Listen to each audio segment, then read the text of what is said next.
3 நாளா டெய்லி இதே டைமில் நம்ம வந்து ஒவ்வொரு நாளும் ப்ரெஸ்ஸை சந்திச்சுட்ருக்கோம்.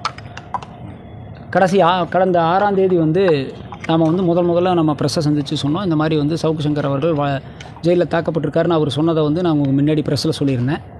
அது சம்மந்தமாக வந்து குற்றவியல் நீதிமன்றம் 4ல் வந்து நம்ம மனு தாக்கல் செய்திருந்தோம்.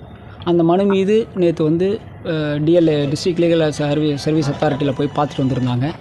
அவங்க ரிப்போர்ட் ஃபைல் பண்ணியிருந்தாங்க. அந்த ரிப்போர்ட்டை பேஸ் பண்ணி இன்றைக்கி உத்தரவு பகிரப்பட்டிருக்கு. அதில் அந்த மனு அனுமதிக்கப்பட்டு சவுக்கு சங்கர் அவர்களை வந்து கோயம்புத்தூர் மெடிக்கல் காலேஜில் வச்சு அவருடைய காயங்கள் குறித்து ஆய்வு செய்து அவருக்கான சிகிச்சை அளிக்கணும்னு சொல்லி கனம் நீதிபதி அவர்கள் உத்தரவு போட்டிருக்காரு.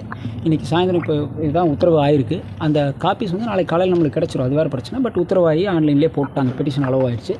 இப்போ அவருக்கு வந்து இப்போ நம்ம எதற்கு போராடணுமோ அதில் நம்ம சக்ஸஸ் பண்ணியிருக்கிறோம். அவருக்கு ட்ரீட்மெண்ட் வேணும், ஹாஸ்பிட்டல் கூப்பிட்டு போய் ட்ரீட்மெண்ட் பண்ணணும்னு சொல்லி மனு போட்டோம். அது அனுமதிக்கப்பட்டிருக்கு. அவர் வந்து இன்றைக்கி மதுரையிலேருந்து வந்துட்டு இருப்பாங்கன்னு நினைக்கிறேன்.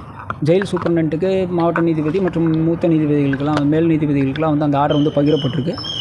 ஜெயில் சூப்பரண்ட் கோயம்புத்தூருக்கும் அந்த ஆர்டர் காப்பி போயிருக்கும். இந்நேரம் கண்டிப்பாக மதுரையிலேருந்து வந்தாருன்னா கோயம்புத்தூர் மெடிக்கல் காலேஜில் அவர் அதை அட்மிட் பண்ணி அவருடைய சவுக் சங்கர் அவர்கள் வந்து தன் கை வந்து சிறையில் தாக்குதலுக்கு உட்பட்ட கை வந்து ஃப்ராக்சர் ஆகிருக்குன்னு சொல்லிட்டு இருக்காரு. அதற்கான சிகிச்சையை எடுப்பதற்காக இந்த மனு அனுமதிக்கப்படும்.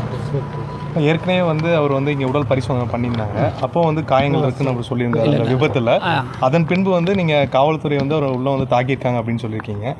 இப்போ இதுக்கும் வந்து இல்லை, அதுதான் இப்போ நம்ம அந்த காப்பீஸ் எல்லாம் இன்றைக்கி எடுத்துட்டோம். என்னென்னா, விபத்து நடந்தது, அதுக்கான மருத்துவ அறிக்கை தாராபுரத்தில் முதலுதவி செய்யப்பட்டு கோயம்புத்தூர் மெடிக்கல் காலேஜில் வந்து அவரை ரிமாண்ட் பண்ணுறதுக்கு முன்னாடி எந்தெந்த இடத்துல அடிபட்டிருக்குன்னு சொல்லியிருக்கேன். அதில் இடது கை முட்டியில் அடிபட்டிருக்குன்னு இருக்குது. சின்ன சிராப் காயங்கள் இருக்குதுன்னு சொல்லியிருக்கு. அந்த ஆர்டர் காப்பி நம்ம வாங்கியிருக்கோம். அந்த சிஎல் இருக்குது. அது வந்து இடது கை முட்டியிலன்னு இருக்குது. இது வலது கையில் உங்களுக்கு நல்லாவே இந்த அடிபட்டிருக்கிறது வலது கையில் இருக்குது. வலது கையில் தான் இப்போ ஆக்டிவேட் பண்ண முடியாமல் இருக்குது. நீங்கள் இன்றைக்கி மதுரைக்கு போனப்போ பார்த்துருப்பீங்க. அவரெல்லாம் வந்து அந்த தொட்டியில் தொங்க விட்டுட்டு போன மாதிரி தான் கையை தொங்க விட்டுட்டு போயிருப்பார். அந்த நம்ம பிரச்சனைன்னு சொல்கிறது கை வந்து வலது கை, ரைட் ஹேண்டில் தான் அவருக்கு அடிபட்டிருக்கு. இப்போது அதுக்கான மருத்துவ அடிக்கி தாக்கப்பட்டிருக்கிறதுனால அந்த கை வந்து இப்போது ஃப்ராக்சர் ஆகிருக்குன்னு தான் சவுக் சங்கர் திருப்பி சொல்லிட்டு இருக்கார். இது வரைக்கும் வீக்கம் குறையில. 3 நாளாக அவருக்கு எக்ஸ்ரேங்க கூட எடுக்கலன்னு நம்ம சொல்லிட்டு இருந்தோம். இன்றைக்கி நீதிபதி அவர்கள் உத்தரவு போட்டிருக்காங்க. அந்த உத்தரவு காப்பி ஜெயிலர் சூப்பரண்டெண்ட்டுக்கு போயிருக்கு. கண்டிப்பாக இந்த உத்தரவை மதித்து அவங்க வந்து கோயம்புத்தூர் மெடிக்கல் காலேஜில் வச்சு அவருக்கான சிகிச்சை கொடுப்பாங்கன்னு நம்ம நம்புகிறோம், உறுதியாக நம்புகிறோம்.